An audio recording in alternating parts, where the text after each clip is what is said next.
لیکن یہ conflict of interest کا کیس اس طرح سے ہے کہ 3 ماہ کا ٹائم مانگا تھا اپنے منال ریسٹورنٹ کو ریلوکیٹ کرنے کے لیے، اور وہ ہے لقمان علی افضل کا، جن کے بھائی ہیں، کیبنٹ سیکرٹری ہیں۔ کیا نام ہے ان کا؟ مجھے ان کا نام جو ہے تو نام میرے بھی ذہن میں نہیں ہے، تو بہرحال ان کے بھائی ہیں، اور وہ انہوں نے ایک فائل پٹ اپ کی اور پرائم منسٹر آفس سے جو مینجمنٹ بورڈ ہے، وائلڈ لائف مینجمنٹ بورڈ، اس کو وزارت داخلہ کے ماتحت کرنے کا جو ہے تو آرڈر سامنے آیا پرائم منسٹر آفس سے، اور پرائم منسٹر کے سامنے یہ معاملہ جب گزشتہ سماعت ہوئی تھی تو یہ رکھا تھا، اور پھر یہ فیصلہ واپس لے لیا گیا، لیکن عدالتی حکم پر عمل درآمد کرنے کے لیے، اس میں رکاوٹ بننے کے لیے یہ معاملہ کیا، اور جو چیئر پرسن تھی ان کو بھی عہدے سے ہٹا دیا گیا۔ اچھا، آج 190 ملین پاؤنڈ کا ذکر ہوا، وہ ضروری ہے۔ دیکھیں، میں آپ کو بتاؤں کہ 190 ملین پاؤنڈ کا ذکر ہوا، اور بیسیکلی میں اگر اس کو جوڑوں، وہ قاضی صاحب نے تو اس کو براہ راست جوڑا کہ پروپیگنڈا ہے، فیک نیوز ہے، اور ذاتیات پہ حملے کیے جاتے ہیں، ٹھیک ہے۔ لیکن اس کو جو ہماری ریاست نے ان ساری چیزوں کو ڈیفائن کیا، وہ ڈیجیٹل دہشت گردی، ٹھیک ہے۔ اور کل وزیر اعظم صاحب نے بھی کہا کہ ڈیجیٹل دہشت گرد جو ہیں وہ بمباری کر رہے ہیں اداروں پہ، ان کے سربراہوں پہ، تو چیف جسٹس قاضی فیاضی صاحب پہ بڑے عرصے سے بمبارمنٹ ہو رہی ہے، ٹھیک ہے، ڈیجیٹل دہشت گردوں کی، پرسیپشن مینیجرز کی، تھرو سائبر سپیس، تھرو وی لاگز، تھرو بہت ساری چیزیں، فیک نیوز، یہ سارا کچھ ہے، ٹھیک ہے۔ اس کا آج انہوں نے حوالہ دیا، اور پھر ایک بلڈر کا بھی ذکر کیا۔ اب بلڈر آپ کو پتہ ہے کون ہو سکتا ہے، ٹھیک ہے، شاید بحریہ ٹاؤن 190 ملین ہے تو ہم کھل کے بات کرتے ہیں، ملک ریاض ہے، ملک ریاض ہے، ٹھیک ہے۔ اب ملک ریاض سے متعلق آپ دیکھیں، آج ہمارا ٹی وی چینل، کوئی بھی مین سٹریم میڈیا ہے تو وہ چیزیں نہیں چلاتا ملک ریاض کے بارے میں، ٹھیک ہے، لیکن قاضی صاحب کے بارے میں کے خلاف کتنے پروگرام ہو گئے، تو یہ ساری چیزیں ان کے سامنے تھیں، اور انہوں نے ان کا حوالہ بھی دیا۔ اچھا، اس کا ایک بیک گراؤنڈ یہ بھی ہے کہ ابھی گزشتہ دنوں چیف جسٹس آف پاکستان نے کوئٹہ میں اپنی ایک زمین جو ہے وہ 14 اگست کے موقع پر حکومت کو تحفے میں دی، اور اس پر بڑا کرٹیسزم آیا، بالخصوص تحریک انصاف کے جو ترجمان بنے بیٹھے ہیں، یوٹیوبرز ہیں، انہوں نے بہت تنقید کی تھی اس بات پر، اور یہ نہیں دیکھا کہ باقی بھی تو ہیں، وہ کس طرح سے اپنا اثر و رسوخ استعمال کر کے کرپشن کی ہے۔ ہمارے سامنے موجود ہے جسٹس مظاہر علی اکبر نقوی کی مثال موجود ہے، لیکن اس پازیٹیو اسپیکٹ کو نہیں دیکھا، لیکن تنقید کرنی تھی چیف جسٹس قاضی فیصل پہ، تو تحریک انصاف کے جو یوٹیوبرز ہیں اور جو سوشل میڈیا واریئرز ہیں انہوں نے بہت تنقید کی، تو غالباً آج چیف جسٹس قاضی فیصل کو کچھ وضاحت دینے کی ضرورت پڑی۔ دیکھیں، انہوں نے واضح طور کے اوپر کہا کہ ہمارے پاس جو ہے نا وہ کوئی ایسا میڈیا نہیں ہے، ہم کوئی جواب نہیں دے سکتے، اور جج جو ہے وہ ایسے بھی پریس کانفرنس تو نہیں کر سکتا، ایلیگیشنز کے جواب بھی نہیں دے سکتا، تو یہ سارا کچھ تھا۔ اور اس میں آپ دیکھیں کہ اس ٹائم 190 ملین پاؤنڈ والے میٹرز پہ، ٹھیک ہے نا، ایک طرف تو وہ پی ٹی آئی ہے، دوسری طرف ملک ریاض ہے، اور دونوں اس ٹائم جو ہے وہ آپ کو پتہ ہے پاورفل ہیں۔ پی ٹی آئی کے وہ جو پرسیپشن مینیجرز ہیں، یوٹیوبرز ہیں جن کا آپ نے ذکر کیا، وہ کتنے فعال ہیں، اور ان کا پروپیگنڈا تو ریاست بیچاری ان کو ڈیجیٹل دہشت گرد کہنے پہ مجبور ہو گئی۔ یہ ویسے ایک فیکٹ ہے کہ جتنا یہ کامیاب ہوتے ہیں، اپنے جتنی ان کی اسٹریٹجی ہوتی ہے سوشل میڈیا پہ بیانیہ بنانے میں، میرے خیال سے کوئی بھی جماعت اس لیول پر پہنچی نہیں ہے پی ٹی آئی کے کہ وہ کاؤنٹر کر سکے۔ ریاست فیل ہو گئی، ریاست نہیں کر سکی، چلو جماعت تو ایک الگ ایک پولیٹیکل وہ ہے نا، تو ریاستی اداروں کے خلاف کیا کچھ نہیں ہوا نا، تو ریاست مجبور ہو کے اس نے یہ ٹرم بھی دی کہ بابا ڈیجیٹل دہشت گرد ہیں، ٹھیک ہے نا، اب اس کا توڑ کریں گے، لاز جو چیزیں وہ الگ ہے۔ اچھا، ایک تو وہ ہو گئے، دوسری سائڈ پہ ملک ریاض صاحب ہیں۔ اب ملک ریاض صاحب آپ کو پتہ ہے پاکستان کا تقریباً سارا میڈیا اور اس کی مینجمنٹ بھی وہ کرتے ہیں، اور بہت سے ٹی وی چینل خریدتے بھی رہے اور ان کو ڈمپ بھی کرتے رہے۔ ملک ریاض کا الگ ایک لیول ہے، ٹھیک ہے۔ اب ملک ریاض کا اوور آل سٹیک کتنا لگا ہوا ہے، ٹھیک ہے نا، یہ انہوں نے کہا کہ جو پیسے جو برطانیہ سے آئے، یار یہ برطانیہ سے پیسے آتے ہیں جو ان سے پکڑے جاتے ہیں، چیزیں تھیں، منی لانڈرنگ تھا، جو بھی تھا، برطانیہ سے آتے ہیں، حکومت پاکستان کو ملتے ہیں کہ بابا آپ کی لوٹی ہوئی منی، آپ کی منی لانڈرنگ کے ذریعے ادھر گئی ہوئی منی یہ آپ کو آ گئی، اور یہاں پہ کیا ہوتا ہے، اس وقت کی حکومت یعنی تحریک انصاف کی حکومت تھی، وہی پیسے جس سے پکڑے گئے تھے اس کو ادھر پاکستان میں دے دیتے ہیں۔ مرزا شہزاد اکبر جو ہے تو وہ اس سارے کام میں کرتا دھرتا تھے، اور انہوں نے بجائے اس کے کہ سرکاری خزانے میں وہ جرمانے کی رقم ادا کی جائے، بلکہ اس کو ایڈجسٹ کیا ملک ریاض کے بہاف پہ، اور وہ جرمانہ 460 بلین روپیز تھا بحریہ ٹاؤن میں۔ 460 بلین کتنے بنتے ہیں پاکستانی؟ 460 بلین روپیز ہے، تو وہ اس میں ایک انسٹالمنٹ انہوں نے ایڈجسٹ جی تقریباً مطلب اربوں روپے کا معاملہ ہے نا، ہزاروں اربوں کا، ٹھیک ہے.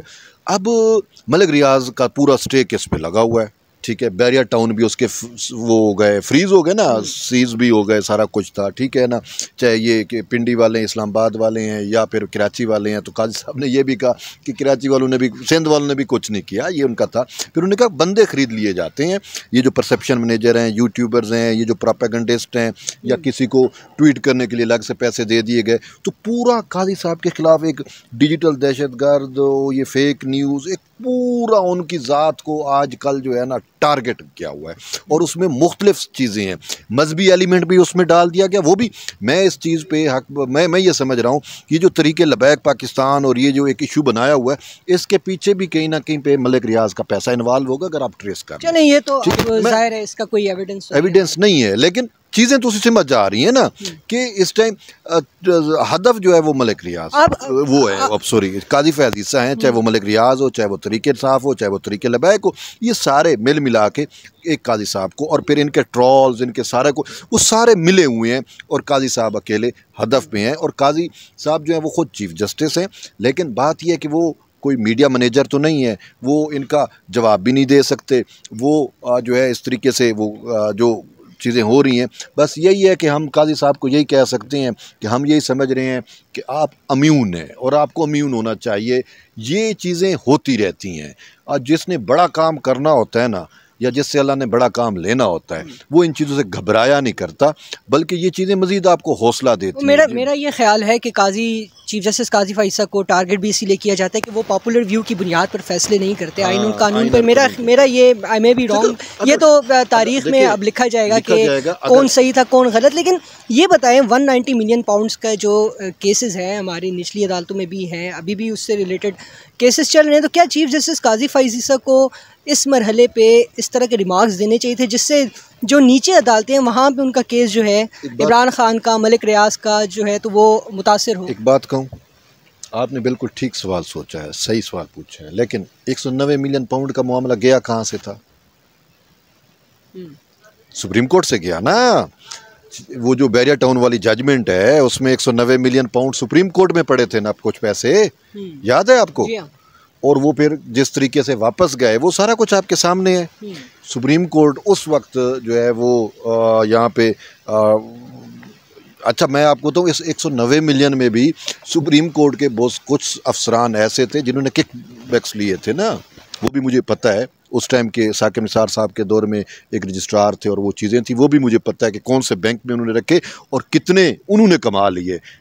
ٹھیک ہے نا، میرے پاس ایسی کوئی انفارمیشن میں اپنی انفارمیشن بیس پہ بات کر رہا ہوں. تو وہ چونکہ سپریم کورٹ کا میٹر ہے، سپریم کورٹ ڈائریکٹلی انوالو ہے 190 والے میٹرز میں.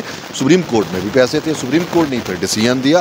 اب اگر نچلی کورٹ میں میٹر چل رہے ہیں تو وہ بھی سپریم کورٹ کے اس فیصلے کی وجہ سے چل رہے ہیں. ٹھیک ہے نا، تو اسی وجہ سے جو ہے وہ قاضی صاحب ہی اس بینچ میں تھے، اور قاضی صاحب نے یہ فیصلہ کیا تھا. اب کی بات جو ہوا تھا نا، تو اس وجہ سے ہم یہ نہیں کہہ سکتے کہ وہ جو نیچے کیس چل رہے ہیں وہ متاثر ہوں گے، نتھنگ، کیونکہ میٹر ہی یہاں سے انیشیٹ کیا گیا، یہاں سے جو ہے وہ نچلی کورٹس کو گیا تھا. ریمارکس ہو آگے. لیکن بہرحال یہ بتائے، واپس منال پر آتے ہیں. منال ریسٹورنٹ اور پائن سٹی ہے، اس متعلق آج عدالت کا کیا حکم تھا؟ شارٹ آرڈر کیا دیا؟ دیکھیں اس میں شارٹ آرڈر میں تو موسٹلی انہوں نے ریکارڈز طلب کی ہیں، ٹھیک ہے، جواب طلب کیے ہیں.